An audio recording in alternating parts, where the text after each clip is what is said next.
সমাস। অনেকে বলে সমাস শিখতে নাকি লাগে 6 মাস।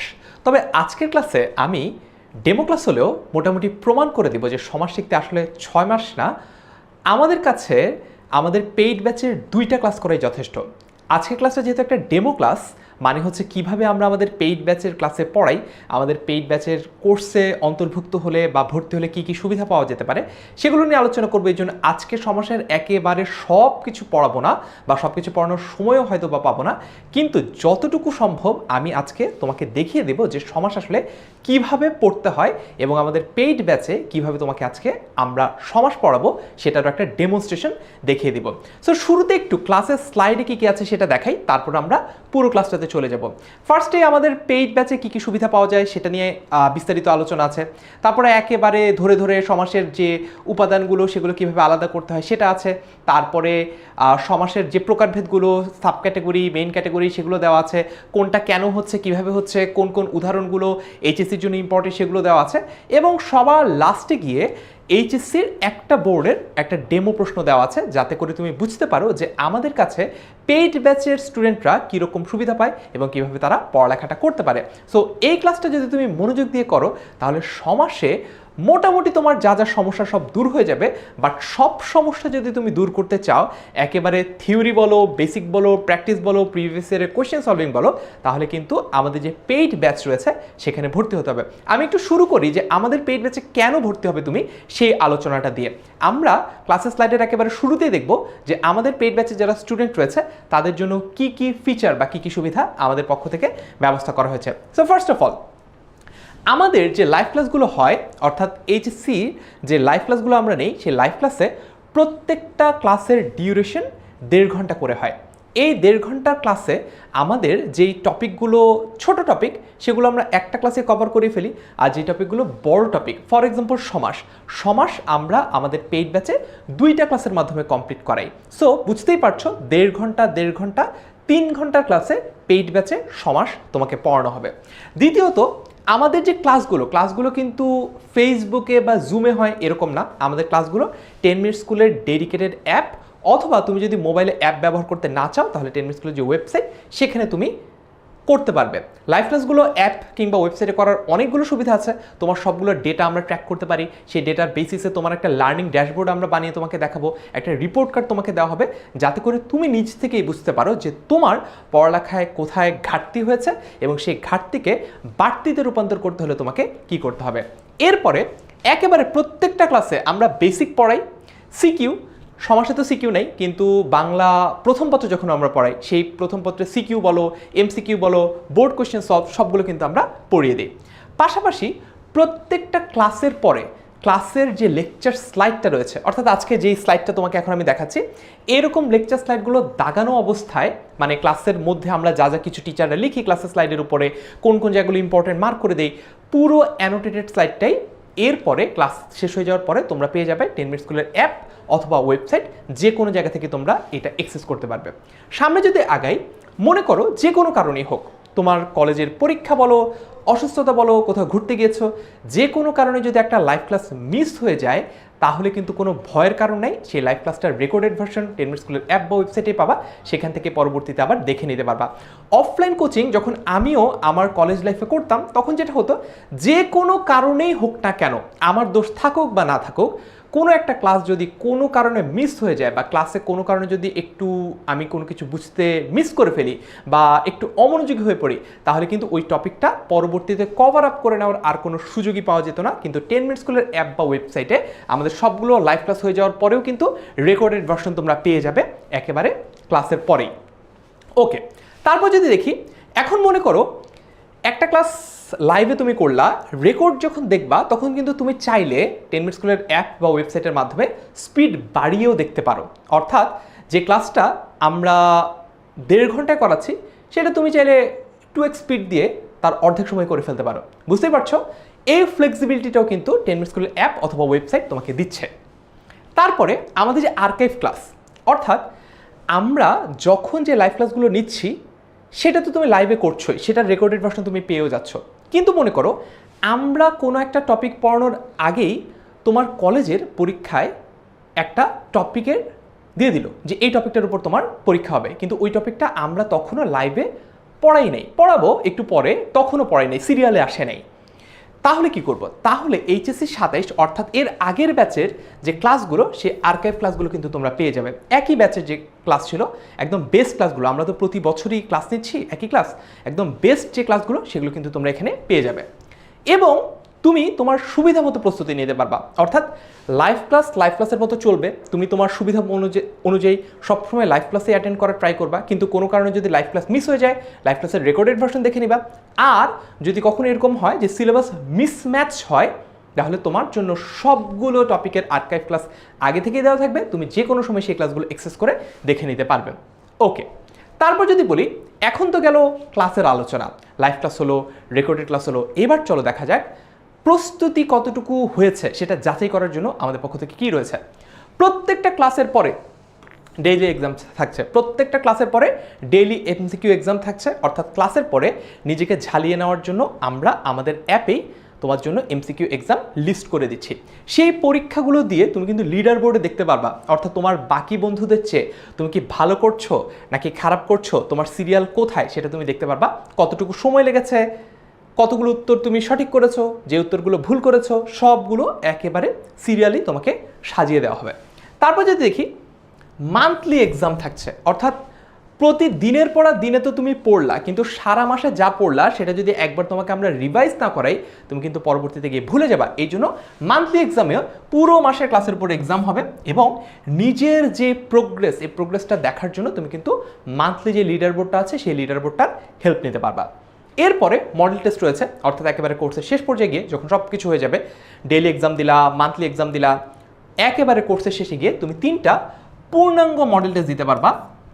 সিকিউ এবং এমসিকিউ দুইটাই থাকবে, এবং এইচএসসির যেই মানবন্টন সেই মানবন্টনের পরীক্ষাটা হবে। তার মানে বুঝতেই পারছো, তোমার প্রিপারেশন যদি হয় 0, সেখান থেকে তোমাকে আমরা একবারে বানাবো হচ্ছে হিরো। অর্থাৎ তোমার প্রস্তুতিকে 100-100 করার জন্য 10 মিনিট স্কুলের যে পেইড ব্যাচের কোর্স রয়েছে, এটার কিন্তু কোনো বিকল্প নাই। একেবারে দায়িত্ব নিয়ে এই কথাটা বলছি যে একেবারে শুরু থেকে শেষ পর্যন্ত প্রত্যেকটা টপিক ধরে ধরে তোমাকে বোঝানোর পুরো দায়িত্বটা আমরা নিচ্ছি। ওকে, এখন আরেকটা মাস্টার ফিচার আছে 10 মিনিট স্কুলের, আমি মোটামুটি গ্যারান্টি দিয়ে বলতে পারি এই ফিচারটা বাংলাদেশ এডটেক ইন্ডাস্ট্রিতে এখনও কেউ ইমপ্লিমেন্ট করে নাই, এরকম ইনস্টিটিউশনালাইজভাবে হয় নাই। সেটা কি? লাইভ ক্লাস করলা, লাইভ ক্লাসের পরে রেকর্ড ক্লাস করলা, রেকর্ড ক্লাসও হলো না, আর্কাইভ ক্লাস করলা, কিন্তু তারপরেও তোমার একটা প্রশ্ন থেকে গেল, যে প্রশ্নটা তুমি সরাসরি তোমার টিচারকে জিজ্ঞেস করতে চাও, কোনো assistant teacher, doubt solver, AI, ওগুলা না, তুমি সরাসরি একজন টিচারের সাথে কথা বলতে চাও। মনে করো আমি ক্লাস নিয়েছি, আমার সাথে কথা বলতে চাও, আমার একটা টেকনিক, নিনজা টেকনিক তুমি বুঝো নাই, এটা তো তুমি অন্য আরেকজনকে জিজ্ঞেস করলে হবে না, এটা তুমি আমাকেই জিজ্ঞেস করতে চাও, তখনও তোমাদের জন্য একটা স্কোপ রয়েছে। সেটা হচ্ছে আমরা রেগুলার কিউএনএ সেশন নেই, অর্থাৎ কোয়েশ্চেন অ্যান্ড অ্যান্সার সেশনে। এই কিউএনএ সেশনগুলো জুম অথবা মিটে হয়, যেখানে স্টুডেন্টরা সরাসরি টিচারের সাথে কথা বলতে পারে একেবারে অডিও অন করে। তার মানে একদম সামনাসামনি তুমি যেভাবে আমার সাথে কথা বলতে পারতা, 1-to-1 প্রাইভেট টিউটরের সাথে তুমি যেভাবে কথা বলতে পারো, সেভাবেই কিন্তু তুমি আমার কাছ থেকে তোমার প্রবলেমগুলো সলভ করিয়ে ফেলতে পারবা যদি তুমি আমাদের পেইড ব্যাচে ভর্তি হও। ওকে, তো টিচারের সাথে কথা বললাম। এখন দেখি আমাদের ফেসবুকেও কিন্তু আলাদা আলাদা ফিচার রয়েছে। ফেসবুকের আমাদের একটা ডিসকাশন গ্রুপ আছে, সেই ডিসকাশন গ্রুপে কী কী হয় সেটা নিয়ে একটু কথা বলি। পুরো দেশের সকল মেধাবী শিক্ষার্থীদের নিয়ে আমাদের ফেসবুক কমিউনিটিটা গঠন করা হয়, যেখানে তুমি শুধু প্রশ্নই করবা ব্যাপারটা এরকম না, তুমি কিন্তু তোমার বন্ধুদের কাছ থেকে প্রশ্নের উত্তর পাবা, অন্যান্য কলেজের আপডেটগুলো পাবা, অন্যান্য কলেজে এইটাকে ইম্পর্টেন্ট বলা হচ্ছে, ওই টপিকটাকে এভাবে বোঝানো হচ্ছে। তোমার একজন বন্ধু হয়তো বা একটা নোট তৈরি করে ওখানে সাবমিট করলো, তোমার একজন বন্ধু হয়তো বা তার কলেজের পরীক্ষার প্রশ্নটা সাবমিট করলো। অর্থাৎ সবার সাথে তাল মিলিয়ে পড়া এগিয়ে নেওয়ার যে সুযোগটা, সেটা তুমি আমাদের ফেসবুক কমিউনিটির মাধ্যমে পাবা।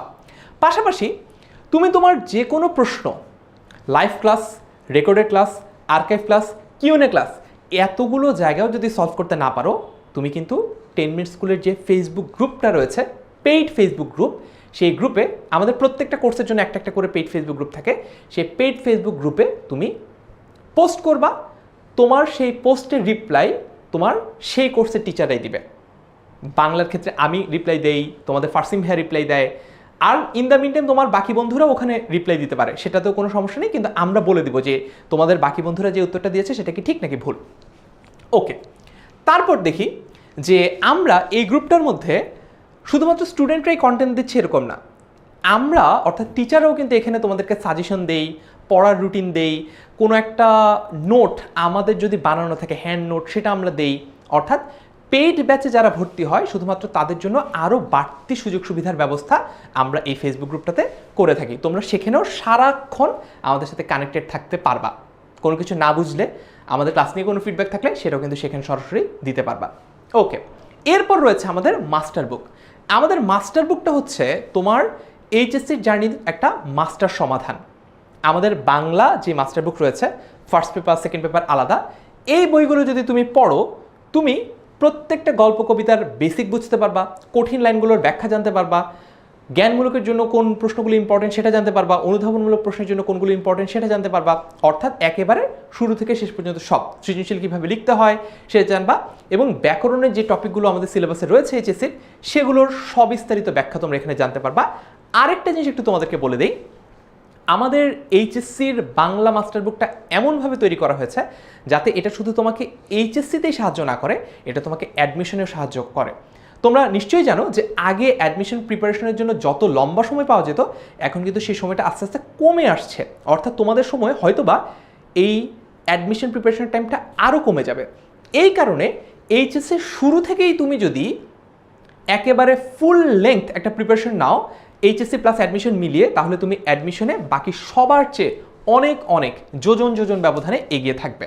ওকে, সো এই মাস্টার বুকগুলো যদি তুমি এখনই অর্ডার করে ফেলো তাহলে তুমি সবার আগে দ্রুততম সময়ের মধ্যে ডেলিভারি পেয়ে যাবা, এবং আমাদের মাস্টার বুকের ডেলিভারি চার্জ তোমাদের জন্য সম্পূর্ণ ফ্রি রাখা হয়েছে।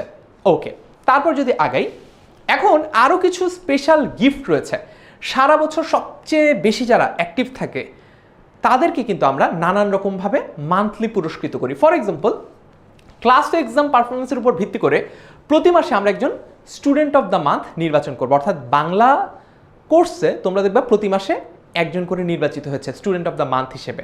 এখন সেটা একইজন বারবারও হতে পারে, আবার আলাদা আলাদা পার্সনও হতে পারে। এটা একেবারে অবজেক্টিভলি ডিসাইডেড হয়, ক্লাসের পারফরমেন্স যা সবচেয়ে ভালো, এক্সামের পারফরমেন্স যা সবচেয়ে ভালো, সেই ভিত্তিতে এটা আমরা নির্বাচন করি।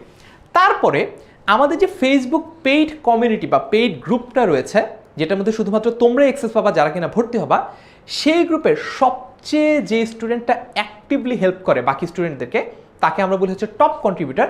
তার জন্য কিন্তু আমাদের পক্ষ থেকে রয়েছে বিশেষ পুরস্কার। সো প্রতি মাসে বিষয়ভিত্তিক, অর্থাৎ বাংলার জন্য 2 জন, ইংরেজির জন্য 2 জন, আইসিটির জন্য 2 জন, এরকম প্রত্যেক সাবজেক্টের জন্য 2 জন করে পুরস্কার পায়। একজন হয় স্টুডেন্ট অফ দ্য মান্থ, আরেকজন হয় কন্ট্রিবিউটর অফ দ্য মান্থ। এখন 2টা পুরস্কার একই জনও আবার পেতে পারে, 2টা পুরস্কার যে একই জন পেতে পারে না তা কিন্তু না। তার মানে হচ্ছে 2টা করে পুরস্কার বরাদ্দ প্রত্যেকটা সাবজেক্টের জন্য। ওকে, সো আমরা যারা টপ কন্ট্রিবিউটর রয়েছে তাদের জন্য সার্টিফিকেট এবং 10 মিনিট স্কুলের টি-শার্ট উপহার দেই। তারপর হচ্ছে স্টুডেন্ট অফ দ্য মান্থের জন্য আমরা সার্টিফিকেট, একটা চিঠি, একদম টিচারদের অটোগ্রাফ দেওয়া একটা চিঠি, 10 মিনিট স্কুলের টি-শার্ট, এগুলো আমরা তোমাদেরকে বাসায় একেবারে পৌঁছে দিব। তোমরা এখানে দেখতেই পাচ্ছ আমাদের বিগত বছরে যারা পেয়েছে তাদের ছবি। ওকে, অনেক কথা হলো, এবার চলো সমাসের আলোচনাটা শুরু করে দেই, যেটা আমাদের আজকের ক্লাসের মুখ্য আলোচনা। কারণ হচ্ছে আমি আজকের এই ডেমো ক্লাসটাতে তোমাকে দেখাবো যে আমরা আসলে কিভাবে পড়াই, এবং তোমাকে কনভিন্স করার চেষ্টা করবো যে সমাস আসলে শিখতে 6 মাস লাগে না। চলো তাহলে আর দেরি না করে শুরু করা যাক। সো সমাস আমরা খুব সহজে জানি, সমাস বলতে আসলে কি বোঝায়। যখন একাধিক পদ থাকে, যেমন হাতে খড়ি দেওয়া হয় যে অনুষ্ঠানে, এটাকে আমি একটা পদে পরিণত করব, হাতে খড়ি, ঠিক আছে না? বা হাতে হাতে যে লড়াই, হাতাহাতি, বুঝতে পেরেছ? একাধিক পদ যখন থাকবে সেটাকে এক পদে যখন আমি কনভার্ট করব, এক পদীকরণ যখন করব, তখন সেটাকে আমি বলবো হচ্ছে সমাস। এক্সাম্পল দেখো, পথের রাজা, 2টা শব্দ ছিল, পথের একটা, রাজার একটা, 2টাকে আমি একটা পদ বানিয়েছি, রাজপথ। সিংহ চিহ্নিত আসন, সিংহ চিহ্নিত আসন, সাধারণত রাজারা যে জায়গাটায় বসতো, যে আসনে বা যে সিটে বসতো সেটাকে সিংহাসন বলা হয়। সিংহ চিহ্নিত আসন, 3টা শব্দ, এই 3টা শব্দকে আমি একটা শব্দে পরিণত করেছি, সিংহাসন। ওকে, তো তার জন্য আমি মধ্যের এই যে চিহ্নিতটা মধ্যপদটা বাদও দিয়ে দিয়েছি, সিংহ আর আসন রেখেছি, সেটাকে আমি যুক্ত করে ফেলেছি। তাহলে আমি কি পেলাম? যদি একাধিক পদকে এক পদ করা হয় সেটাকে আমি সমাস বলি। আশা করি এতটুকু সবার কাছে পরিষ্কার। এটা আমরা ক্লাস 6 থেকেই জানি যে আসলে সমাস বলতে কি বোঝানো হয়। ওকে, এখন সমাসের যে জায়গাটা আমরা বুঝি না দেখে সমাস আমরা ভুল শিখি, সমাস আমাদের কাছে একটা আতঙ্কের কারণ মনে হয়, সেটা হচ্ছে সমাসের 5টা এলিমেন্ট আছে, 5টা উপাদান আছে। এই 5টা উপাদান তোমাকে ভালো মতো শিখতে হবে। এই 5টা উপাদান যদি তুমি প্রপারলি আইডেন্টিফাই করতে পারো তাহলে সমাসে কেউ তোমাকে আটকাতে পারবে না। তো একটু মনোযোগ দাও, ক্লাসের এই পর্যায়ে সমাসের 5টা এলিমেন্ট আমরা শিখব। এই 5টা এলিমেন্ট আসলে কি কি? পূর্বপদ, মানে সবার আগে যে পদটা থাকবে। পরপদ, পরপদের আরও নাম আছে, পরপদকে উত্তরপদ বলা হয়, পরপদকে শেষ পদ বলা হয়। তো পূর্বপদ আর পরপদ এই দুটো আমাদেরকে শিখতে হবে। সমস্ত পদ, সমস্ত পদের আরও নাম আছে, সমস্ত পদ নামটাই আমরা দিয়ে আপাতত শিখব। ব্যাস বাক্য, ব্যাস বাক্যকে বিগ্রহ বাক্য বলা হয়, সমাস বাক্য বলা হয়, অত কিছু দরকার নেই, আপাতত ব্যাস বাক্য এতটুকুই শিখো। এবং লাস্টলি হচ্ছে সমস্যমান পদ, তার মানে আমাদের 5টা এলিমেন্ট শেখা লাগলো।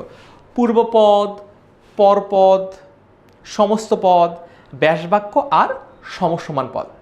এইবার আমি তোমাদেরকে একটা এক্সাম্পল দেখাই, এক্সাম্পল দেখিয়ে তোমাদেরকে এক্সপ্লেন করব যে আসলে ঘটনাটা কি, কোনটাকে কি বলা হয়। ওকে, সো দেখো আমরা একটা বড় এক্সাম্পল নিয়েছি যাতে করে তোমাকে ভালো মতো বোঝাতে পারি। সেটা হচ্ছে গায়ে হলুদ। গায়ে হলুদের ব্যাস বাক্য কি? গায়ে হলুদের ব্যাস বাক্য হচ্ছে গায়ে হলুদ দেওয়া হয় যে অনুষ্ঠানে। অনেক বড় একটা ব্যাস বাক্য। তো এইখান থেকে আমাদের আইডেন্টিফাই করতে সহজ হবে যে আসলে কোনটাকে কি বলা হচ্ছে। তো প্রথমত গায়ে হলুদ যেটা আমাকে দেওয়া হয়েছে, এটাই কিন্তু এইচএসসিতে দেয়, বলে যে একটা সমাস দেয়, দিয়ে বলে এটার ব্যাস বাক্য লিখো আর সমাসের নাম লিখো। তো প্রথমে যেটা সমাসবদ্ধ, মানে ওই যে এক পদটা যেটা সমাসবদ্ধ, সেটাকে আমরা কি বলি? সেটাকে আমরা বলি হচ্ছে সমস্ত পদ। সমস্ত মানে কি জানি?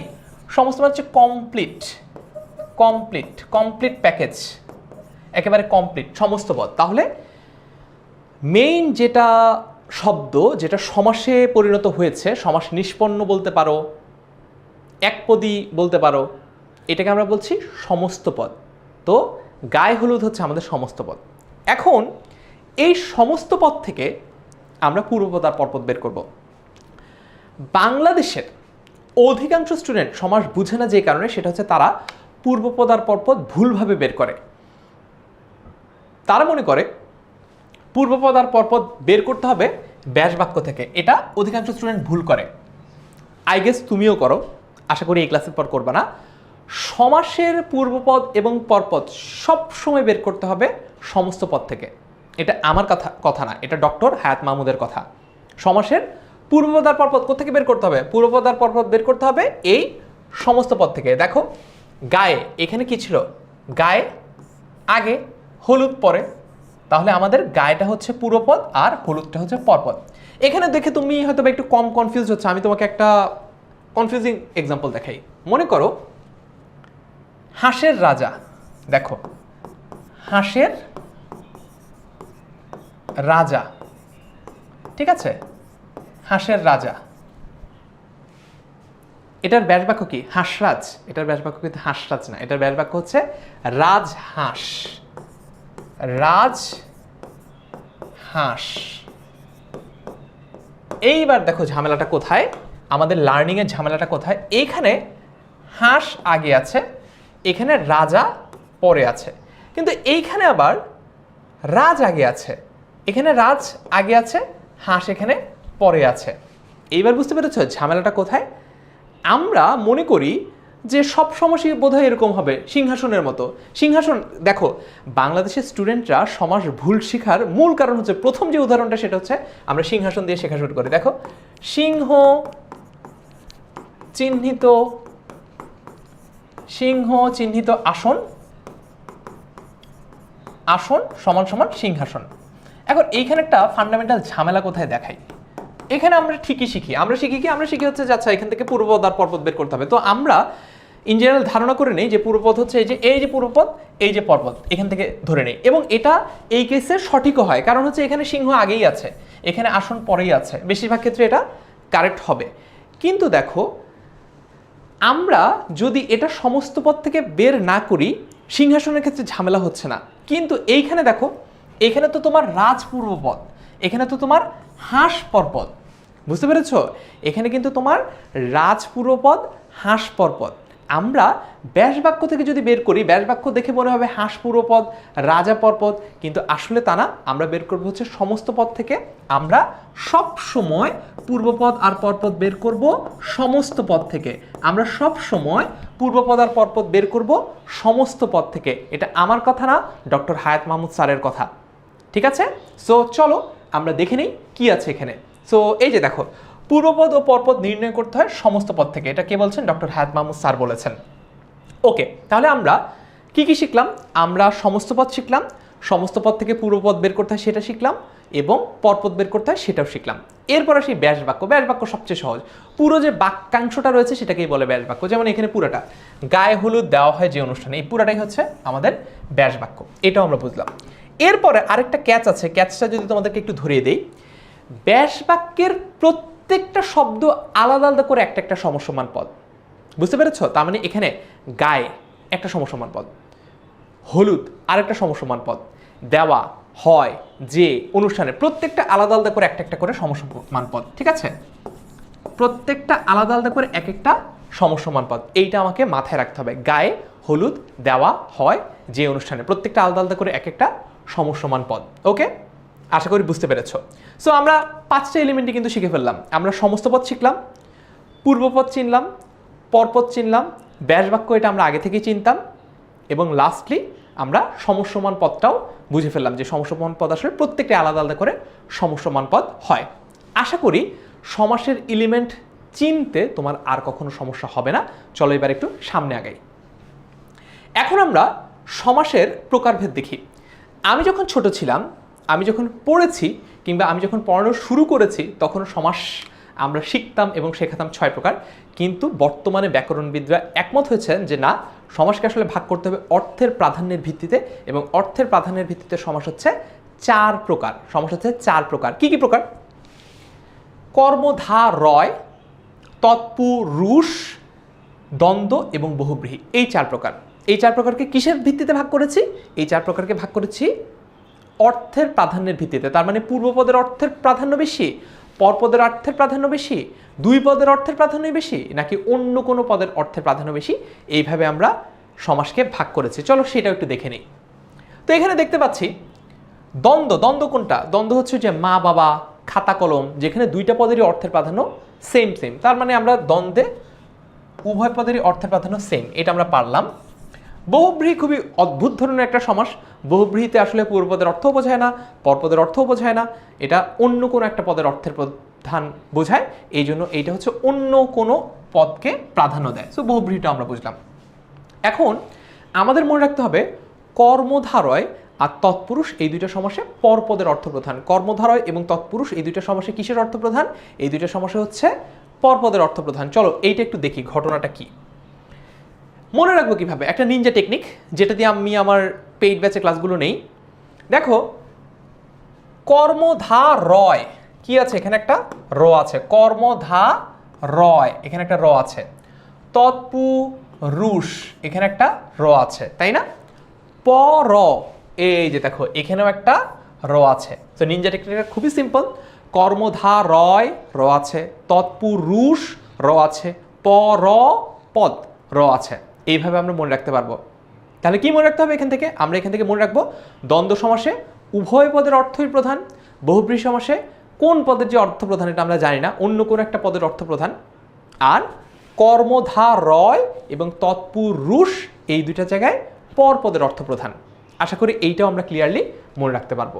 ওকে, এবার একটু যদি ছোট করে আমরা সমাসগুলো ছোট করে দেখি, বিস্তারিত ব্যাখ্যায় পরে যাবো। ফার্স্ট একটু দ্বন্দ্ব সমাস দেখি।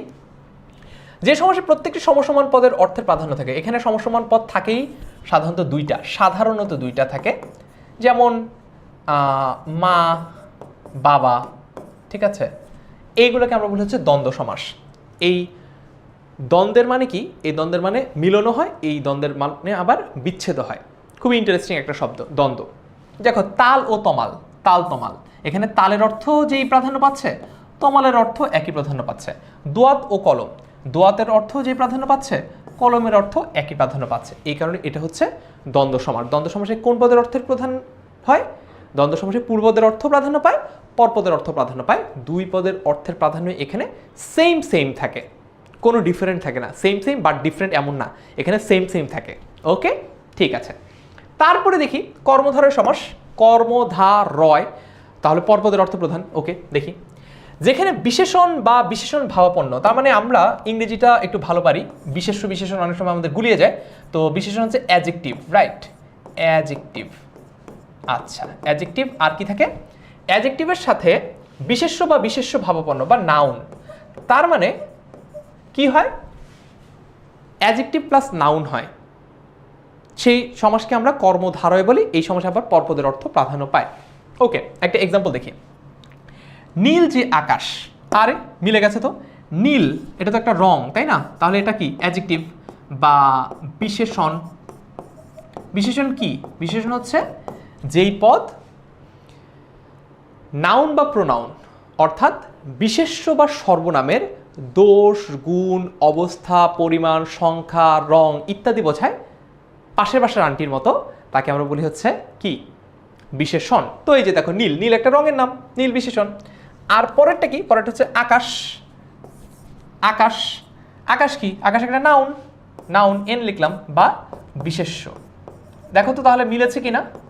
মিলেছে কিনা? কি বলেছিলাম? প্রথমটা অ্যাডজেক্টিভ, পরেরটা নাউন। এই যে নীল যে আকাশ, নীল আকাশ, যে শান্ত সেই শিষ্ট, শান্ত শিষ্ট। আশা করি পরিষ্কার। ওকে, পরেরটা দেখি তৎপুরুষ সমাস। তৎপুরুষ, র আছে, তার মানে এখানে পরপদের অর্থ প্রধান। তৎপুরুষ সমাসের বিশেষ বৈশিষ্ট্য হচ্ছে তৎপুরুষ সমাসে বিভক্তি থাকে, বিশেষত তৎপুরুষ সমাসে পূর্বপদে বিভক্তি থাকে। বেশিরভাগ সময় এই বিভক্তিটা লোপ পেয়ে যায়। আর যখন লোপ পায় না তখন এটাকে আমরা আরেকটা সমাস বলি, সেটা হচ্ছে অলুক। সেখানে একটু পরে যাচ্ছি। ওকে, দেখো পূর্বপদের বিভক্তির লোপে, লোপ মানে কি? লোপ মানে হচ্ছে বাদ পড়ে যাওয়া, যে সমাস হয় এবং যে সমাসে পরপদের অর্থ প্রধান। তার মানে দুইটা ফিচার আছে এখানে।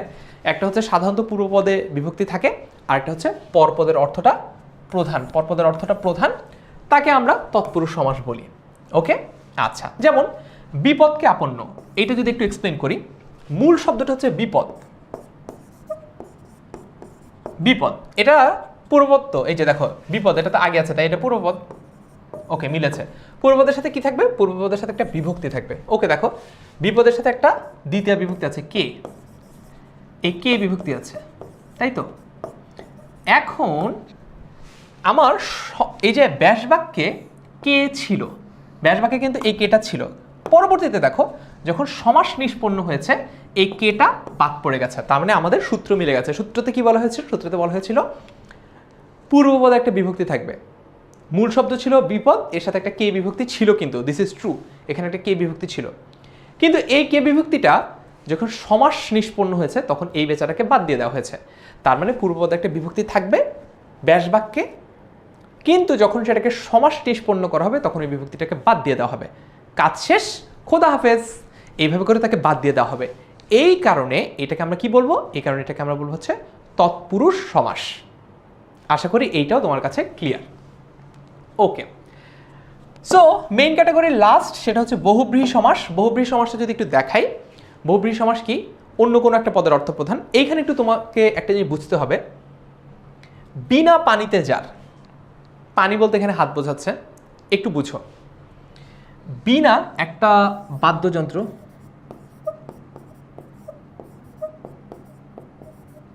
ঠিক আছে,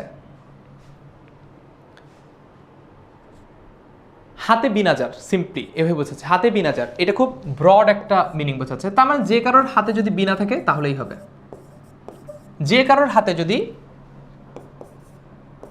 বিনা থাকে তাহলেই হবে।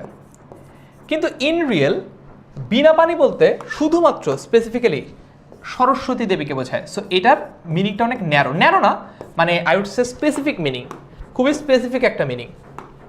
এটার মিনিংটা কি? এটার মিনিংটা খুবই স্পেসিফিক মিনিং, স্পেসিফিক মিনিং। এই মিনিংয়ের মিসম্যাচটার কারণে এটা বহুব্রীহি হয়েছে। তার মানে তোমার ব্যাস বাক্যে যা বোঝাচ্ছে, ব্যাস বাক্যে বোঝাচ্ছে যে যার হাতে বিনা, যে কারোর হাতে বিনা থাকলেই হবে। কিন্তু যখন এটা সমাস নিষ্পন্ন হয়েছে, সমস্ত পদ যখন বিনা পানি পেয়েছি, তখন বেসিক্যালি যে কারোর হাতে বিনা থাকলে সেটাকে আসলে অ্যাকসেপ্ট করা হচ্ছে না। এই অর্থটা স্পেসিফিক্যালি বোঝাচ্ছে কার কথা? সরস্বতী দেবীর কথা। একই রকমভাবে আরেকটা এক্সাম্পল আমরা দেখব, সেটা হচ্ছে যে আরেকটা এক্সাম্পল যদি আমি বলি সেটা হচ্ছে যে নীলকণ্ঠ, যার কণ্ঠ মানে হচ্ছে গলা, তো যার কণ্ঠ নীল, যার গলা নীল, তাকেই বোঝানো হয় ব্যাসবাক্য দ্বারা। কিন্তু ইন রিয়েল নীলকণ্ঠ, শুধুমাত্র নীলকণ্ঠ বলতে শিবকে বোঝানো হয়। তার মানে বুঝতে পেরেছ, ব্যাসবাক্যটা একটা ব্রড মিনিং বোঝায়, যে কেউই হতে পারে, যে কোনো কিছু হতে পারে, এরকম বোঝায়। আর সমস্ত পদটা বা সমাসবদ্ধ শব্দটা স্পেসিফিক্যালি, যেমন এখানে সরস্বতীকে বোঝাচ্ছে, ঠিক আছে, এরকম স্পেসিফিক মিনিং বোঝায়। এই কারণে এটা হচ্ছে বহুব্রীহি সমাস হলো। ওকে, এইবার আমরা একটু আমাদের মেইন ক্যাটাগরি শেষ, এবার আমরা একটু সাব ক্যাটাগরিতে যাব। আশা করি এই পর্যন্ত সবার কাছে পরিষ্কার। আমাদের মেইন ক্যাটাগরির আলোচনা শেষ, এবার আমরা একটু সাব ক্যাটাগরিতে যাব, দেখি ঘটনাটা কি কি হয়। দ্বন্দ্ব সমাস সবচেয়ে সহজ, তাল তমাল, তাল তমাল, দোয়াত কলম, দোয়াত কলম। এখানে সবগুলোই কিন্তু পূর্বপদ আর পরপদের অর্থ দুটোই সেম পাচ্ছি। আচ্ছা দেখো, এইবার আসি দ্বন্দ্ব সমাসের। দ্বন্দ্ব সমাসের আলাপ কি ছিল? দ্বন্দ্ব সমাসে কি হচ্ছিল? দ্বন্দ্ব সমাসে দুইটা পদ থাকে এবং দুইটা পদেরই অর্থের প্রাধান্য সেম থাকে। এখন দ্বন্দ্ব সমাসের মধ্যে একটা ক্যাটাগরি আছে, এটার নাম হচ্ছে অলুক দ্বন্দ্ব সমাস। এই অলুক শুধু যে দ্বন্দ্বের সাথে হয় তা না, অলুকের বহুব্রীহি আছে, অলুকের তৎপুরুষ সমাসও আছে। তো অলুক অন্যান্য জায়গা হতে পারে। অলুকটা যদি একটু এক্সপ্লেন করি, অলুক মানে কি? অলুক, অলুক। আচ্ছা, আমরা যদি এখানে লিখি প্রয়োজনীয়, অন্য একটা শব্দ বলি প্রয়োজনীয়, এর আগে যদি আমি একটা অ লিখি তাহলে কি দাঁড়ায়? অপ্রয়োজনীয়। তার মানে প্রয়োজন নাই। দেখো, প্রয়োজনীয় শব্দটাকে, অ শব্দটা পুরোপুরি অর্থটাই পরিবর্তন করে ফেলেছে। এটা হয়েছে অপ্রয়োজনীয়, মানে কি? পরিবর্তন, প্রয়োজন নাই। তার মানে অ শব্দটা মানে হচ্ছে না বা নয়, নেগেটিভ কিছুই বোঝায়। ওকে, তাহলে অ এর মানে কি পেলাম? অ এর মানে হচ্ছে না, অ এর মানে হচ্ছে না। এখন আসি লুক মানে কি? তাহলে লুক মানে আমরা ধরবো লোপ পাওয়া, লোপ পাওয়া। তার মানে দুইটা যদি একসাথ করি তাহলে আমরা কি পাবো? অলুক মানে হচ্ছে লোপ না পাওয়া। অলুক মানে কি? অলুক মানে হচ্ছে লোপ না পাওয়া। তাহলে নিশ্চয়ই তুমি প্রশ্ন করবা যে ভাইয়া তাহলে কি লোপ পাবে না? উত্তর হচ্ছে বিভক্তি। যখন কোনো একটা সমাস, সেটা দ্বন্দ্ব হতে পারে, সেটা বহুব্রীহি হতে পারে, সেটা তৎপুরুষ হতে পারে, যে কোনো একটা সমাসে যদি পূর্বপদে যে বিভক্তিটা থাকে, সাধারণত পূর্বপদে, সেই বিভক্তিটা যদি লোপ না পায় তাহলে সেটাকে আমি অলুক বহুব্রীহি বলতে পারি, সরি অলুক ওই সমাস বলতে পারি। দ্বন্দ্ব হতে পারে, বহুব্রীহি হতে পারে, এরকম। ওকে, এখন দেখো কেন এখানে দুধে ভাতে এটা একটা অলুক দ্বন্দ্ব হলো? কারণ দুধে ভাতে আমার মেইন শব্দটা কি ছিল? মেইন শব্দ ছিল দুধ যোগ এ, এ একটা বিভক্তি। ভাত, তো ভাত যোগ এ একটা বিভক্তি। এখন দেখো সাধারণত এই বিভক্তিগুলো বাদ পড়ে যায়, কিন্তু অলুক সমাসের ক্ষেত্রে এই বিভক্তিটা বাদ পড়ে না। দেখো এখানে সমাসটাই কিন্তু দুধে ভাতে। জল, মূল শব্দ হচ্ছে জল, এখানে হচ্ছে জলে। মূল শব্দ হচ্ছে স্থল, এখানে হচ্ছে স্থলে। দেশ মূল শব্দ, এর সাথে একটা এ বিভক্তি যুক্ত হয়েছে। বিদেশ মূল শব্দ, এর সাথে একটা এ বিভক্তি যুক্ত হয়েছে, এবং এই বিভক্তিটা বাদ পড়ে নেই। এই কারণেটাকে আমরা অলুক দ্বন্দ্ব সমাস বলছি। আশা করি তোমার কাছে পরিষ্কার। অলুক কখন হবে? যখন কোনো একটা সমাসে ব্যাসবাক্যে একটা থাকা বিভক্তি সমস্ত পদে বাদ পড়বে না, লোপ পাবে না, তখন সেটাকে আমরা অলুক ওই সমাস বলবো। দ্বন্দ্ব হতে পারে, কর্মধারয় হতে পারে, তৎপুরুষ হতে পারে, বহুব্রীহি হতে পারে, এইরকম আলাদা আলাদা সমাসের ক্ষেত্রে অলুক হয়। আশা করি অলুকের ব্যাপারটা তোমাদের কাছে ক্লিয়ার। এরপরে আমি একটু সামনে আগাবো। সো এই সব ব্যাখ্যাগুলো তোমরা আমাদের পেইড ব্যাচের ক্লাসে পাবা। আপাতত একটু তোমাদেরকে একদম যেই জায়গাগুলোতে ফোকাস করা দরকার সেগুলো দেখাতে চাই। সো এইবার আমি একটু তোমাদেরকে উপমান আর উপমিতটা দেখাবো, ঠিক আছে? আমাদের সমাস, কর্মধারয় সমাস মূলত 4 প্রকার: মধ্যপদলোপী কর্মধারয় সমাস, উপমান কর্মধারয় সমাস, উপমিত কর্মধারয় সমাস এবং রূপক কর্মধারয় সমাস। যেহেতু আজকের ক্লাসটা শর্ট অ্যান্ড ক্রিস্প এবং একটা ডেমনস্ট্রেশন ক্লাস, যে আমি আসলে পড়াই কেমন, এই জন্য তোমাদেরকে আমি দুইটা সমাস একটু দেখাই, যে দুইটা থেকেই অ্যাডমিশন টেস্টে 60% প্রশ্ন আসে। সমাস থেকে যদি প্রশ্ন আসে এই উপমান আর উপমিত থেকে প্রশ্ন আসে। তো আমি এটা একটা নিনজা টেকনিক দিয়ে তোমাদেরকে বোঝাবো। চলো শুরু করা যাক তাহলে। একটা এক্সাম্পল দেই। মনে করো এক্সাম্পলটা হলো ভারতের একজন কিংবদন্তি ফুটবল প্লেয়ার আছেন, তার নাম হচ্ছে Sunil Chhetri. Is a very good player. তো তাকে নিয়ে এক্সাম্পলটা, ডোন্ট টেক ইট আদারওয়াইজ, এটাকে অন্য কোনোভাবে দেখার দরকার নেই। এটা জাস্ট তুমি নিনজা টেকনিক দিয়ে সমাজটা বুঝতে পারলেই আমার উদ্দেশ্য সাধিত হবে, আমার ভিন্ন কোনো উদ্দেশ্য নাই। তো মনে করো আমি বললাম সুনীল ছেত্রী, আমি বললাম সুনীল ছেত্রী মেসির মতো খেলে, লিওনেল মেসি মেসির মতো খেলে। সুনীল ছেত্রী কি করে? সুনীল ছেত্রী হচ্ছে মেসির মতো খেলে। এইটা বিশ্বকাপ জয়ী এবং এতগুলো ব্যালন ডিওর জেতা মেসি শুনে ভাবলো কি কোথাকার কোচ সুনীল ছেত্রী, সে আমার মতো খেলে, এত বড় অপমান। তার মানে সে কি করলো? সে অপমানিত বোধ করলো। কেন? কারণ তার সাথে অন্য কারোর একজনের তুলনা করা হয়েছে। তার মানে এখান থেকে আমাদের নিনজা টেকনিক হচ্ছে যার সাথে তুলনা করা হয় তার অপমান হয়। এখানে কার অপমান হয়েছে? মেসির অপমান হয়েছে। এখানে মেসির অপমান হয়েছে। কেন? কারণ সুনীল ছেত্রীকে মেসির সাথে তুলনা করা হয়েছে। সো এইটা নিয়ে আমি একটা ছন্দ বানিয়েছি। এটা আমার স্বরচিত কবিতা, থুক্কু ছড়া। চলো এটা একটু লিখে দেই, তারপরে এক্সপ্লেন করছি। যার সাথে তুলনা, যার সাথে তুলনা, যার সাথে তুলনা তার হয় অপমান,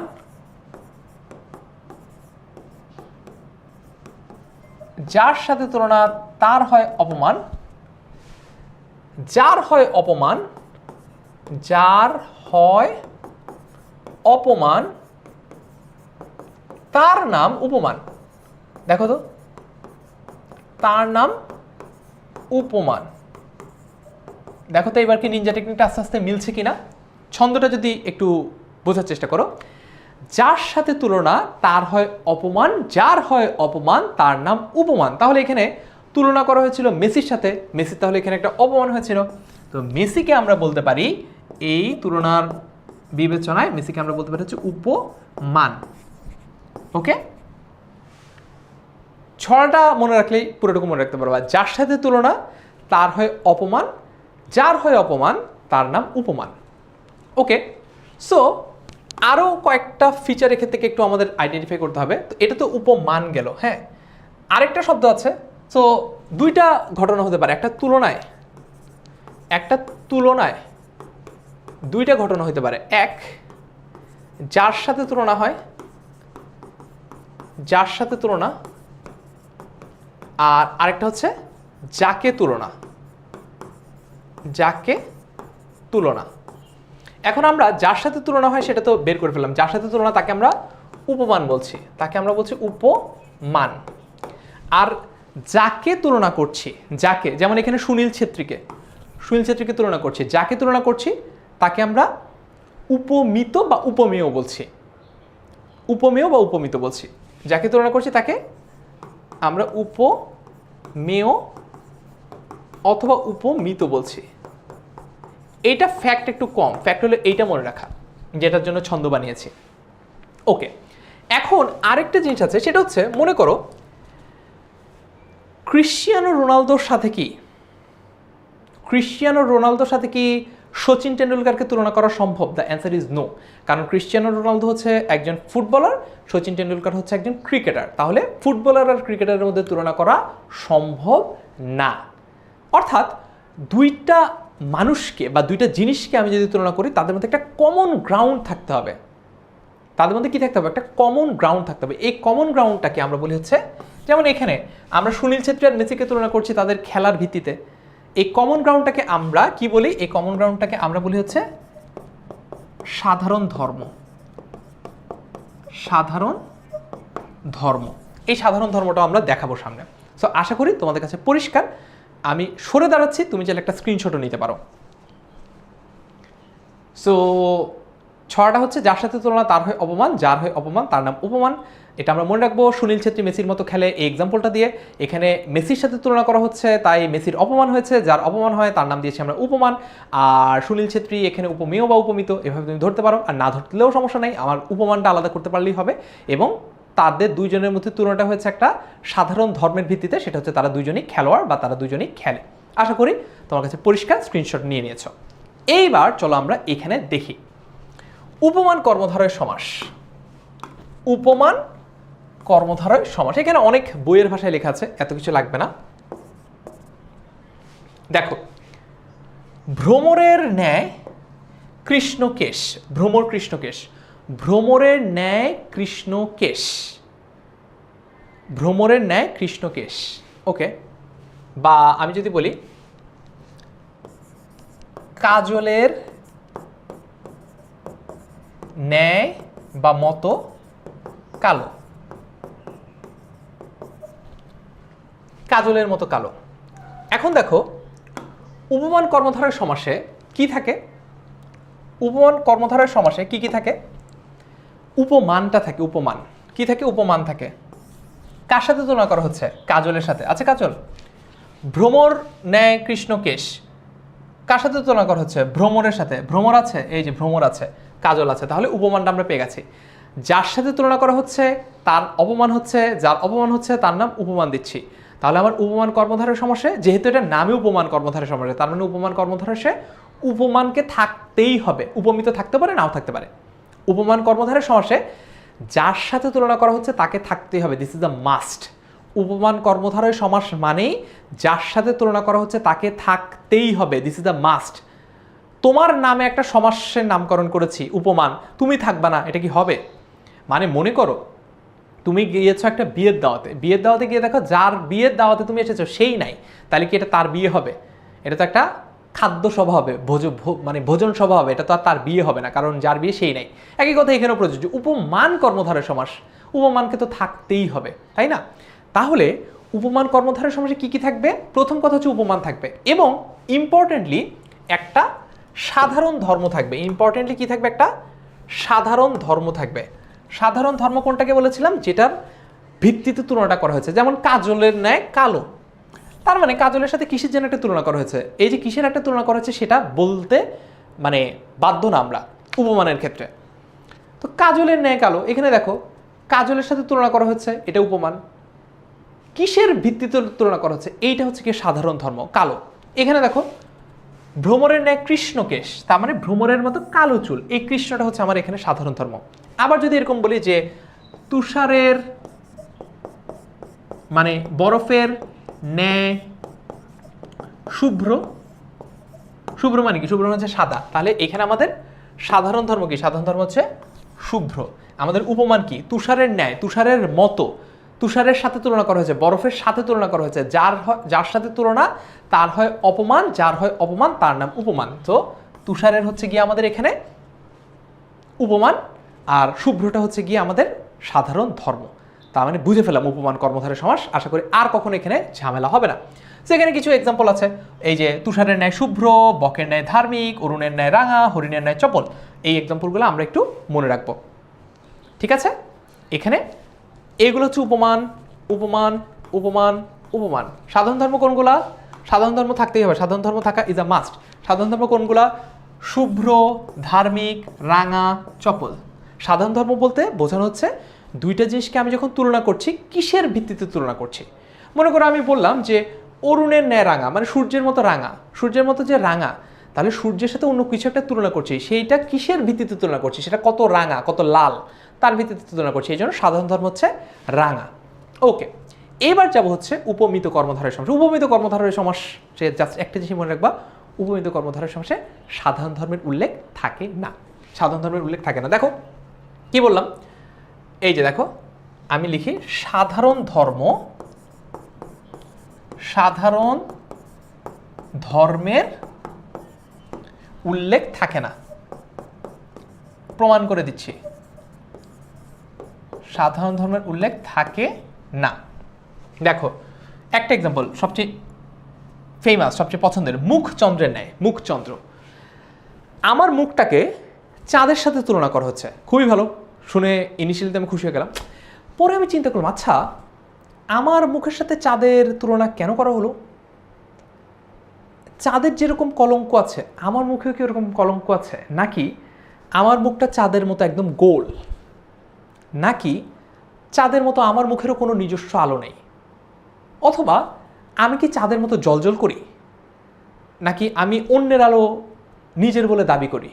নাকি আমি চাঁদের মতো অন্যের আলো প্রতিফলন করি? একটা টেনশনের ব্যাপার, ভাবার বিষয়। এক্স্যাক্টলি, ভাবার বিষয় কেন হয়েছে? ভাবার বিষয় হয়েছে কারণ সাধারণ ধর্মটার উল্লেখ নাই। চাঁদের সাথে আমার মুখের তুলনা করা হয়েছে, খুবই খুশির কথা। মুখের সাথে চাঁদের তুলনা করা হয়েছে, খুবই ভালো কথা। কিন্তু কিসের ভিত্তিতে তুলনা করা হয়েছে সেটা কিন্তু আর দেওয়া নাই। এই কারণেই সাধারণ ধর্মটা না থাকার কারণে এটাকে আমরা বলছি উপমিত কর্মধারয় সমাস। উপমান কর্মধারয় সমাস এবং উপমিত কর্মধারয় সমাসের মূল পার্থক্যের জায়গা হচ্ছে উপমান কর্মধারয় সমাসের সাধারণ ধর্মের উল্লেখ থাকে, উপমিত কর্মধারয় সাধারণ ধর্মের উল্লেখ থাকে না। অন্য এক্সাম্পলগুলো যদি দেখি, চরণ পদ্মের ন্যায়, তার মানে পা পদ্মের মতো, খুবই ভালো।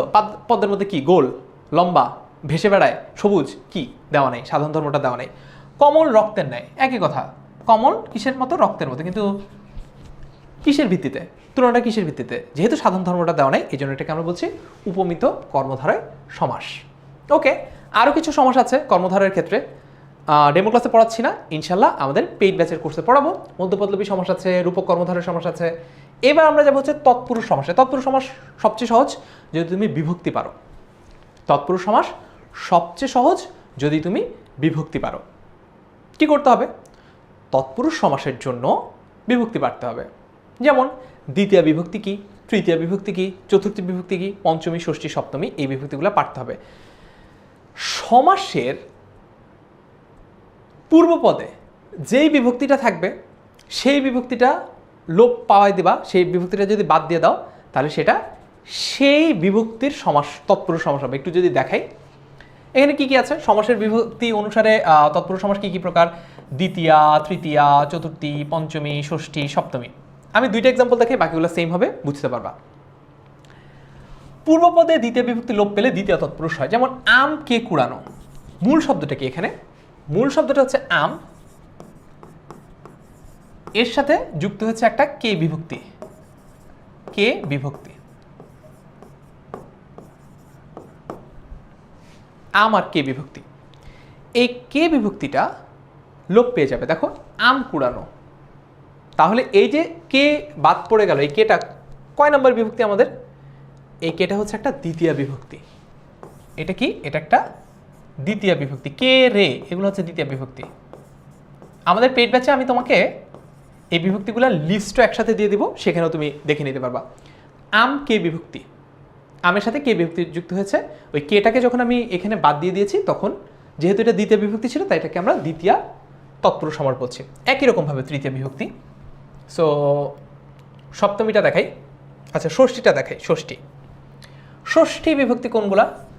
র, এর, এগুলো হচ্ছে ষষ্ঠী বিভক্তি। যেমন গল্পের প্রেমিক, মূল শব্দটা কি ছিল? মূল শব্দটা ছিল গল্প,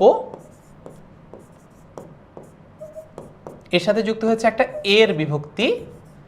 এই এর বেচাটাকে কেটে বাদ দিয়ে দিয়েছি, তাই এটা হয়ে গেছে আমাদের ষষ্ঠী তৎপুরুষ সমাস। সো দ্বিতীয়া, তৃতীয়া, চতুর্থী, পঞ্চমী, ষষ্ঠী, সপ্তমী সবগুলো তৎপুরুষ সমাসই আসলে একই রকম। আশা করি এইটাও আমরা বুঝতে পারবো। এরপরে আমাদের এখানে আরও তিনটা ক্যাটাগরি আছে, নয়, উপপদ আর হচ্ছে অলুক তৎপুরুষ সমাস। এগুলা একটু অ্যাডভান্স লেভেলের পড়া, আমরা আমাদের পেইড ব্যাচে পড়াই। আজকে যেহেতু সময় কম আজকে পড়াচ্ছি না, বাট তোমাদের আইডিয়াটা দিয়ে রাখছি এবং ক্লাসের স্লাইডেও আছে। আলটিমেটলি ক্লাসের স্লাইডেও এগুলো কিন্তু আছে, নয় তৎপুরুষ সমাস বলো বা উপপদ তৎপুরুষ সমাস বলো, ঠিক আছে। এরপরে আমরা আমাদের আজকে ক্লাসের লাস্ট পোর্শনটাতে চলে এসেছি, সেটা হচ্ছে সেকেন্ড লাস্ট, এটা হচ্ছে বহুব্রীহি সমাস। বহুব্রীহি সমাসে কি বলেছিলাম? যে ব্যাস বাক্য একটা অর্থ বোঝায়, সমস্ত পদ আরেকটা অর্থ বোঝায়। ব্যাস বাক্য বলছে অমুকের প্রাধান্য বেশি, আর সমস্ত পদ বলছে না তমুকের প্রাধান্য বেশি। এই যে গ্যাঞ্জাম, এই গ্যাঞ্জাম যেই সমস্যা থাকে সেটাকে আমরা বলেছে বহুব্রীহি সমাস। ওকে, বহুব্রীহি সমাসে আমরা জানি যে বহুব্রীহি সমাসে অনেকগুলো প্রকারভেদ আছে, সমানাধিকরণ আছে, ব্যাধিকরণ আছে, ব্যতিহার আছে, এরকম অনেকগুলো প্রকারভেদ আছে। সবগুলো প্রকারভেদ আজকে পড়াচ্ছি না, আমি সমানাধিকরণ আর ব্যাধিকরণটা পড়াই। আচ্ছা, ব্যতিহারও দেখে, অসুবিধা নেই। সমানাধিকরণ, সমানাধিকরণ, সমানাধিকরণ একদম সিম্পলি যদি বলি, সমানাধিকরণ বহুব্রীহি সমাস হচ্ছে সেই সমাস যেটার পূর্বপদ অ্যাডজেক্টিভ বা বিশেষণ এবং পরপদ হচ্ছে নাউন কিংবা বিশেষ্য। নিশ্চয়ই ভাবছো ভাইয়া মনে রাখবো কীভাবে, একটা এক্সাম্পল দিয়ে দেখি আসলে কি ঘটনা সত্যি কিনা। যেমন নীলকণ্ঠ, নীলকণ্ঠ, এখানে নীল কি? নীল হচ্ছে বিশেষণ বা অ্যাডজেক্টিভ। কণ্ঠ কি? কণ্ঠ মানে হচ্ছে গলা। এটা কি? এটা হচ্ছে নাউন বা বিশেষ্য। তার মানে ফারহান ভাইয়া তো ঠিকই বলেছিল, পূর্বপদটা বিশেষণ আর পরপদটা বিশেষ্য। কিন্তু ভাইয়া মনে রাখবো কীভাবে? অবশ্যই মনে রাখতে পারবা যদি তুমি আমার স্টুডেন্ট হও আমার নিনজা টেকনিক দিয়ে। এইভাবে যদি আমরা সমানাধিকরণটাকে লিখি, সম, এরপর লিখবো এভাবে এ এন, ঠিক আছে?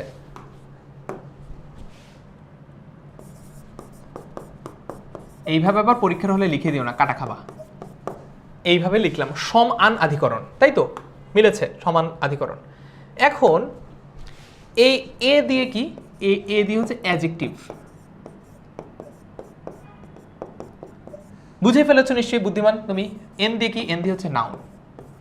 খুব সহজে সমানাধিকরণ এই নিনজা টেকনিকটা দিয়ে তুমি মনে রাখতে পারবা। পূর্বপদটা হবে হচ্ছে বিশেষণ বা অ্যাডজেক্টিভ, পরপদটা হবে নাউন বা বিশেষ্য। নীলকণ্ঠ, নীল এটা কি? একটা রঙের নাম। রঙের নাম মানে কি? রঙের নাম মানে হচ্ছে এটা অ্যাডজেক্টিভ বা এটা একটা বিশেষণ। আর কণ্ঠ এটা হচ্ছে বিশেষ্য বা নাউন। তো পূর্বপদ যেটা আগে আছে, এ আগে আছে, তাই এটা হচ্ছে অ্যাডজেক্টিভ। এন পরে আছে, তাই এন হচ্ছে নাউন। আগে অ্যাডজেক্টিভ, পরে নাউন। ক্লিয়ার? সমানাধিকরণ খুবই সহজ। ওকে, তারপর যদি দেখি ব্যাধিকরণ। এখন ব্যাধিকরণের ক্ষেত্রে ঘটনা কি জানো? ব্যাধিকরণের ক্ষেত্রে দুইটাই নাউন। ব্যাধিকরণের ক্ষেত্রে ঘটনা কি? ব্যাধিকরণের ক্ষেত্রে পূর্বপদ নাউন, পরপদ নাউন। আচ্ছা, এটাও একটা নিনজা টেকনিক দিয়ে শেখানো যাক। ব্যাধিকরণ, ব্যাধিকরণ। ওকে, আমরা একটা ব্যাধির নাম যদি বলি, ব্যাধি মানে কি জানো? ব্যাধি মানে হচ্ছে রোগ। ব্যাধি মানে কি? ব্যাধি মানে হচ্ছে রোগ বা ডিজিজ। একটা মরণ ব্যাধি হচ্ছে ক্যান্সার। ক্যান্সার মানে কি আমরা জানি? ভাবছো কর্কট রোগ? না, ক্যান্সার মানে হচ্ছে কোষের অনিয়ন্ত্রিত বৃদ্ধি। কোষের অনিয়ন্ত্রিত বৃদ্ধি থেকে এই টিউমার বা ক্যান্সারে রূপান্তরিত হয়। এই যে কোষের অনিয়ন্ত্রিত বৃদ্ধি, এটাই তো ক্যান্সার বলছে। Okay fine. সো মনে করো এটা হচ্ছে কি? একটা কোষ। কোষের মূল অংশ কি? কোষের মূল অংশ হচ্ছে নিউক্লিয়াস, এন দিয়ে লিখলাম। এটার অনিয়ন্ত্রিত বৃদ্ধি হবে এবং কি হয় ঘটনাটা? যে রেপ্লিকেটেড হতে থাকে, একই কোষ রেপ্লিকেটেড হতে থাকে বারবার, একটার পর একটা। সো এইটা মনে করো আরেকটা কোষ হয়ে গেল এবং এটার মধ্যে কি থাকবে? এটার মধ্যে থাকবে হচ্ছে নিউক্লিয়াসের এন। আরে ভাইয়া বুঝে ফেলেছে, আর বলতে হবে না। Right, correctly guessed. N N, noun noun. কোথেকে আসছি? ব্যাধি মানে হচ্ছে রোগ। একটা রোগ নিয়ে আলোচনা করবো, সেটা হচ্ছে ক্যান্সার। ক্যান্সারে কি হয়? ক্যান্সারে কোষের অনিয়ন্ত্রিত বৃদ্ধি হয়। কোষের অনিয়ন্ত্রিত বৃদ্ধি মানে কি? একটা কোষ এটাকে রেপ্লিকেট করে আরেকটা কোষ তৈরি হয়। সো একটা কোষ, কোষের মূল অংশ হচ্ছে নিউক্লিয়াস, সেটাকে লিখলাম এন দিয়ে, সেটাকে রেপ্লিকেট করা হচ্ছে, তাহলে এটা হয়ে যাচ্ছে ডাবল এন, তাই তো? তাহলে এন এন, নাউন নাউন, থুকু, নিউক্লিয়াস নিউক্লিয়াস, নাউন নাউন, এভাবে মনে রাখতে পারবা। ঠিক আছে? তো যেমন ফর এক্সাম্পল ৮০-তে ২০ জন, ৮০-তে ২০ জন। ৮০ মানে কি ভাইয়া? ৮০ মানে হচ্ছে দাঁত। এটা কিন্তু ওই 80 না। ৮০-তে ২০ জন, ৮০ মানে হচ্ছে দাঁত। সাপের কথা বোঝানো হচ্ছে, সাপ। সাপের বিষ কোথায় থাকে? পেটে। সাপের বিষ থাকে হচ্ছে দাঁতে। তো দাঁতে ২০ জন। ৮০, ৮০ কি? দাঁত। দাঁত এটা কি? দাঁত হচ্ছে নাউন। দাঁত কি? দাঁত, এই যে নাউন। বিষ, দেখো বিষ কিন্তু নাউন। আমি যদি বিষাক্ত বলতাম, বিষাক্ত অ্যাডজেক্টিভ হতো, বিষাক্ত বিশেষণ হতো, কিন্তু এতে তো বিষাক্ত না, এটা হচ্ছে বিষ, এটাও নাউন। তাহলে ভাইয়ার কথা মিলল? পূর্বপদ নাউন, পরপদ নাউন, হয়ে গেল ব্যাধিকরণ বহুব্রীহি সমাস। আশা করি এটাও তোমার কাছে পরিষ্কার। তারপর আরেকটা দেখাই, এরপরে আস্তে আস্তে ছুটির দিকে নিয়ে যাব, সেটা হচ্ছে ব্যতিহার বহুব্রীহি সমাস। ব্যতিহার এমনিতে আমরা মনে রাখতে খুবই সহজ, সেটা হচ্ছে যে হাতাহাতি, কোলাকুলি, লাঠালাঠি, মারামারি, গুতাগুতি, এই যে শব্দগুলো রয়েছে এই সবগুলোকে আমরা বলছি হচ্ছে কি ব্যতিহার বহুব্রীহি সমাস। কীভাবে মনে রাখবো একটু যদি দেখি, ব্যতিহার, ব্যতিহার তার মানে কি, এখানে একটা হার আছে, হার, এটা গলার হার না, এটা হচ্ছে হার আর জয়, এটা হচ্ছে ওই হার। তার মানে এখানে একটা হার জিতের ব্যাপার দেখা দিচ্ছে। হার জিত কখন হয়? যখন দুইজন মিলে একই ধরনের কাজ করে। মনে করো ব্রাজিল আর আর্জেন্টিনার খেলা হচ্ছে, কখনো ব্রাজিল অ্যাটাক করছে, আর্জেন্টিনা প্রাণপণে ডিফেন্ড করার ট্রাই করছে, আবার কখনো আর্জেন্টিনা অ্যাটাক করছে জীবন উৎসর্গ রেখে, তখন ব্রাজিল সেটাকে ডিফেন্ড করার ট্রাই করছে, এবং সবশেষে দেখা গেল ব্রাজিল জিতে গেল অথবা আর্জেন্টিনা জিতে গেল। তার মানে কারোর জয় হলো, কারোর হার হলো। কিন্তু কারোর জয় হোক আর হার হোক, কি হবে তাদের মধ্যে? তাদের মধ্যে একটা পারস্পরিক ক্রিয়া হবে। তার মানে তারা একই ধরনের কাজ করছে। অ্যাটাক করছে দুইজনই করছে, ডিফেন্স করছে দুইজনই করছে, মানে একদল শুধু অ্যাটাক করছে আরেকদল শুধু ডিফেন্স করছে, এরকম কিন্তু না। বুঝতে পেরেছ? ব্যতিহার মনে রাখবে এভাবে যে ব্যতিহার, এটার মধ্যে একটা হার আছে, তার মানে সেখানে হার জিত আছে। হার জিত যখন থাকে তখন কি হয়? পারস্পরিক ক্রিয়া হয়, মানে একই ধরনের ক্রিয়া, মিউচুয়াল ক্রিয়া হয়। যেমন যেমন হাতে হাতে যে যুদ্ধ, হাতাহাতি, কোলে কোলে যে মিলন, কোলাকুলি। আশা করি এইটাও তোমাদের কাছে পরিষ্কার। ওকে, মুভিং ফরওয়ার্ড। ক্লাসের স্লাইডে আরও অনেক কিছু ছিল। মধ্যপদলোপী বহুব্রীহি সমাস ছিল, প্রত্যয়ন্ত ছিল, অলুক বহুব্রীহি সমাস ছিল, সংখ্যাবাচক বহুব্রীহি সমাস ছিল, মানে সবগুলো প্রকারভেদে কিন্তু এখানে আছে। তার পাশাপাশি আরও কয়েকটা একটু ব্যতিক্রমী সমাস আছে যেগুলো পরীক্ষায় আসে, যেমন নিত্য সমাস, প্রাদি সমাস, সেগুলো আজকে পড়াচ্ছি না, পেইড ব্যাচের জন্য তোলা থাক। সো এইবার একটু সমাস থেকে এইচএসসিতে কেমন প্রশ্ন আসে সেটা দেখাই। এইচএসসিতে 8টা শব্দ দেওয়া হয়, 8টা সমস্ত পদ দেওয়া হয়, দিয়ে বলে এখান থেকে যে কোনো 5টার ব্যাসবাক্য সহ সমাসের নাম লিখো। এইচএসসি পরীক্ষায় বাংলা দ্বিতীয় পত্রে এমসিকিউ নাই। এইচএসসি পরীক্ষায় বাংলা দ্বিতীয় পত্রে কোনো এমসিকিউ নাই। বাংলা ব্যাকরণ পুরো পাঠটুকুই লিখতে হয়, খাতায় লিখতে হয়। এটা কিন্তু একটা বড় কারণ। এসএসসিতে স্টুডেন্টরা বাংলায় যারা এ প্লাস পায়, তারা এইচএসসিতে অনেকেই বাংলা এ প্লাস পায় না, কারণ এসএসসিতে বাংলা ব্যাকরণে এমসিকিউ আছে, এইচএসসিতে বাংলা ব্যাকরণে এমসিকিউ নাই। তোমাকে বাংলা ব্যাকরণটা পুরোপুরি লিখতে হবে। সো আমি যদি একটু স্যাম্পল দেখাই, এইচএসসির বোর্ড প্রশ্ন, কুমিল্লা বোর্ডে 2025 সালে এই প্রশ্নগুলো এসেছে। দুধে ভাতে, গুরুভক্তি, জাদুকর, হাসাহাসি, বিদ্যালয়, কুসুম কোমাল, দেশান্তর, নবরত্ন। তারপরে দেখেছো আমরা কিন্তু মোটামুটি ক্লাসের স্লাইডে এগুলো রেখেছি, বাট এরপরেও আমি তোমাদেরকে আলাদা করে বিগত 10 বছরে সকল বোর্ডে যত সমাস এসেছে সেগুলো তোমাকে আমি দিতে পারবো আমাদের পেইড, ওই যে কমিউনিটিটার কথা বলেছিলাম ফেসবুক গ্রুপ, ওই ফেসবুক গ্রুপে দেবো। এটা আমাদের ক্লাসের স্লাইডে দিচ্ছি না আলাদা করে, আমরা ফেসবুক ওই গ্রুপটাতে, ওই কমিউনিটিটাতে রেগুলার বেসিসে পোস্ট করব। কারণ একসাথে যদি তোমাকে আমি ঢাকা, চট্টগ্রাম, রাজশাহী, খুলনা, যশোর, বরিশাল, ময়মনসিংহ, দিনাজপুর, কুমিল্লা সবগুলো বোর্ডের বিগত 10 বছরের প্রশ্ন দিয়ে দিই, তুমি কখনো এটা পড়বা না। এই জন্য আমি কি করব, তোমাকে এগুলো ধাপে ধাপে ওই ফেসবুক পেইড যে গ্রুপটা রয়েছে সেগুলোর মধ্যে দিব, যদি তুমি আমাদের এই কোর্সটাতে ভর্তি হও। তারপরে একটা কথা বলেছিলাম যে আমাদের এইচএসসিতে বাংলা দ্বিতীয় পত্রে কোনো এমসিকিউ নেই, বাট ক্লাসে আমরা কিছু এমসিকিউ রাখি। এটা হচ্ছে ক্লাসের এঙ্গেজমেন্ট বাড়ানোর জন্য, এবং এগুলো কিন্তু আমাদের ইন ক্লাস অ্যাপ হয়, পোল হয়। মানে এইটা তোমরা সবাই কমেন্টে উত্তর দিবা, আমি সলভ করবো, ব্যাপারটা এরকম না। এইটা অ্যাপে চলে যাবে, অ্যাপে তুমি সিলেক্ট করবা ABCD, যে সবার আগে সঠিক উত্তর দিতে পারবে তার কিন্তু সাথে সাথে লিডার বোর্ডের নাম চলে আসবে। তোমরা যারা আমাদের আগে স্টুডেন্ট তারা তো অলরেডি জানো, আর যারা আগে পড়ে আমাদের কাছে তারাও এটা জেনে নাও। এই ইন অ্যাপ কুইজটা কিন্তু তোমাকে ক্লাসের প্রতি অনেক বেশি মনোযোগী রাখতে সাহায্য করবে। সো এইগুলোও ক্লাসের স্লাইডে তোমরা পাবা, বাট আবারও বলছি এইচএসসিতে এমসিকিউ আসে না, এইচএসসিতে এমসিকিউ আসে না। ওকে, সো লাস্টলি আমি যদি একটু আরেকবার বলে নেই আমাদের কোথায় কী কী আছে, তার আগে তোমরা একটু দেখো যে কী কী করতে হবে কোথা থেকে। এখন তুমি যদি 10 মিনিট স্কুলের কোর্সে ভর্তি হতে চাও, কয়েকটা উপায় আছে। একটা উপায় হচ্ছে তুমি 10 মিনিট স্কুলের ওয়েবসাইটে যাবা, আর একটা উপায় হচ্ছে 16910 নম্বরে কল দিবা। আরেকটা ব্যাপার মনে রাখবা, 10 মিনিট স্কুলের যে কোর্স, সে কোর্সে অনেক সময় কিন্তু ডিসকাউন্ট ক্যাম্পেইন থাকে নানান রকম, সবসময় থাকে তা না, যখন যখন থাকে আর কি। কোর্সে ভর্তি হওয়ার আগে এই জন্য টিচারদের সাথে একটু কমিউনিকেট করে নিবা, ইনবক্সে হোক, কমেন্টে হোক, যে ভাইয়া আপনার কাছে কোনো ডিসকাউন্ট কোড আছে কিনা। শুধু আমার কোর্সের কথাই বলছি এরকম না, যে কোনো কোর্সের ক্ষেত্রে তুমি ওই রিলেভেন্ট টিচারকে জিজ্ঞেস করবা। এখন একটু দেখাই যে 10 মিনিট স্কুলের ওয়েবসাইটের মাধ্যমে আসলে কীভাবে আমরা কোর্সে যেতে পারি। সো প্রথমে 10 মিনিট স্কুলের ওয়েবসাইটে যাবা। 10 মিনিট স্কুলের ওয়েবসাইটে যাওয়ার জন্য তুমি গুগলে যাবা, গুগলে গিয়ে লিখবা হচ্ছে 10ms.com, অর্থাৎ 10minuteschool.com, এটা শর্টকাটে 10ms.com লিখবা, এন্টার প্রেস করবা, চলে আসবে 10 মিনিট স্কুলের ওয়েবসাইট। সো 10 মিনিট স্কুলের ওয়েবসাইট আসার পরে তুমি এখানে তোমার ব্যাচটা সিলেক্ট করতে পারবা। এইচএসসি 28 যখন হবে তখন তুমি এখানে সিলেক্ট করবা। এইখানে দেখো ক্লাস 6 to 12 দেওয়া আছে, উপরের বাটন, এখানে এইচএসসি দেওয়া আছে, ক্লিক করলাম। তো এই বাটন থেকে তুমি কিন্তু সরাসরি তোমার কোর্সটাতে ভর্তি হয়ে যেতে পারবা। ওকে, সো এইচএসসি 28 ওখান থেকে যেতে যদি কখনো কোনো সমস্যা হয়, এই যে দেখো এখানে এইচএসসি 28-এ ক্লিক করো, তোমার ব্যাচ কিন্তু এইচএসসি 28 বাই দ্য ওয়ে, সবগুলো কোর্স এখানে পেয়ে যাবা।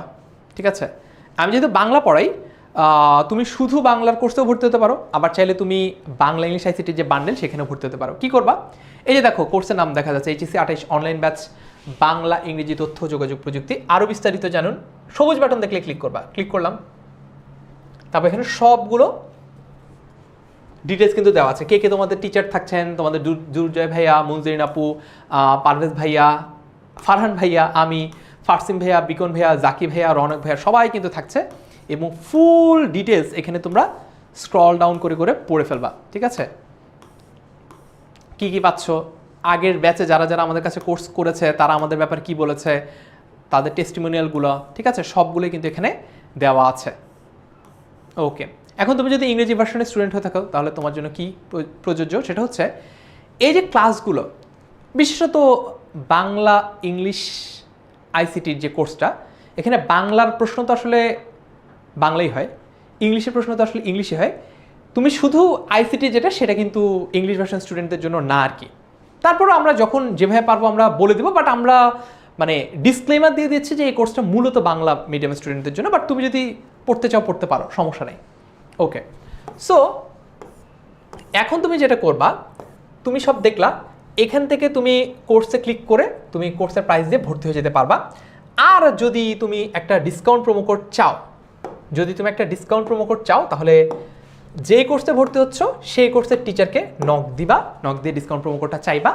আরেকটা জিনিস বলে দিই, যে কোনো সময়, যে কোনো প্রয়োজনে, যে কোনো জিজ্ঞাসায় 10 মিনিট স্কুলের কোর্সে ভর্তি হতে চাইলে অথবা যে কোনো তথ্য জানতে চাইলে 16910 নম্বরে কল দিবা।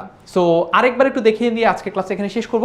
আমাদের প্রত্যেকটা লাইভ ক্লাস হয় 1.5 ঘন্টায় এবং ক্লাসগুলো হবে হচ্ছে 10 মিনিট স্কুলের অ্যাপ এবং ওয়েবসাইটে। লাইভ ক্লাস মিস হলে সেগুলো রেকর্ড পাবা, কোনো সমস্যা নেই। রেকর্ডের আগেই যদি, লাইভ ক্লাসের আগেই যদি তোমার কলেজে কোনো একটা টপিক পড়ানো শুরু করে বা সেখান থেকে পরীক্ষা দিয়ে দেয়, তখন তোমার জন্য ভরসা হচ্ছে এইচএসসি 27 ব্যাচের যে আর্কাইভ ক্লাসগুলো, সেগুলো তুমি পেয়ে যাবা। ডেইলি এক্সাম থাকছে, মান্থলি এক্সাম থাকছে, কোর্স শেষ হওয়ার পরে আমাদের মডেল টেস্ট থাকছে। তার পাশাপাশি রেগুলার বেসিসে বাংলার ক্ষেত্রে আমার ফারসিম ভাইয়ের সাথে তুমি কিউএনএ ক্লাসে জয়েন করতে পারবা, অডিও অন করে কথা বলতে পারবা, তোমার প্রশ্ন, মনের সুখ দুঃখের কথা সেটা আমাদেরকে বলতে পারবা, পড়ালেখার সাথে প্রাসঙ্গিক হলে অবশ্যই। ওকে, সো তারপরে দেখি আমাদের যে ফেসবুক গ্রুপটা রয়েছে, তোমাদের সিনিয়র ভাই আপুদেরকেও জিজ্ঞেস করতে পারো। আমাদের ফেসবুক গ্রুপে আমরা অনেক কিছু দিই, যেমন একটু আগে বলছিলাম যে সমাসের সবগুলো বোর্ডের বিগত 10 বছর সকল প্রশ্ন সব আমার কাছে বানানো আছে। এগুলো আমি কি করব, এগুলো হচ্ছে আমি এই যে ফেসবুক গ্রুপটা আছে সেখানে দিব। এটার মধ্যে বাকি স্টুডেন্টরাও তাদের নোট, তুমিও তোমার নোটপত্র শেয়ার করতে পারো, কোথাও কিছু না বুঝলে সেটা পোস্ট করতে পারো, সেগুলো আমরা রেগুলার বেসিসে আলোচনা করে ফিগার আউট করে দিব তোমাকে।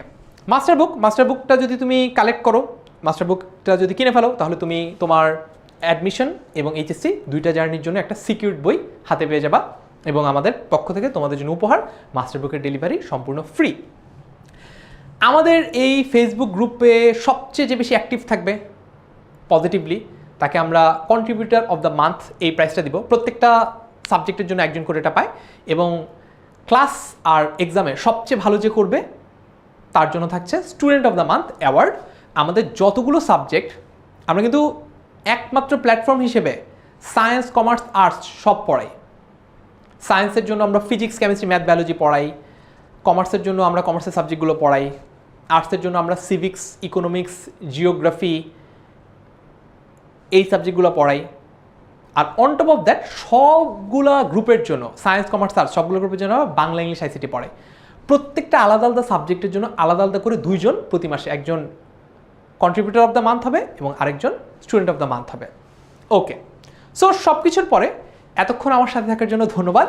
আশা করি আজকে যতটুকু সমাস তোমাকে পড়িয়েছি, সমাসের কিছু সমস্যা দূর করতে পেরেছি। বাকি সমস্যাগুলো দূর করতে হলে এখনই 16910 নম্বরে কল দিয়ে ভর্তি হয়ে যাও, যাতে করে তোমার সমাস নিয়ে আর কখনোই কোনো সমস্যা না থাকে এবং সমাস তুমি এত ভালো করে শিখতে পারো যে তোমার বন্ধুদেরকেও তুমি প্রপারলি পড়াতে পারো এবং সমাস নিয়ে তোমাদের যে সমস্যা, ভয়, আতঙ্ক সেটা কাটাতে পারো। অনেক অনেক ধন্যবাদ এতক্ষণ আমার সাথে থাকার জন্য। দেখা হবে ইনশাল্লাহ এইচএসসি 28-এর পেইড ব্যাচের অনলাইন কোর্সে। ভালো থেকো, সুস্থ থেকো। আসসালামু আলাইকুম, আল্লাহ হাফেজ সবাইকে।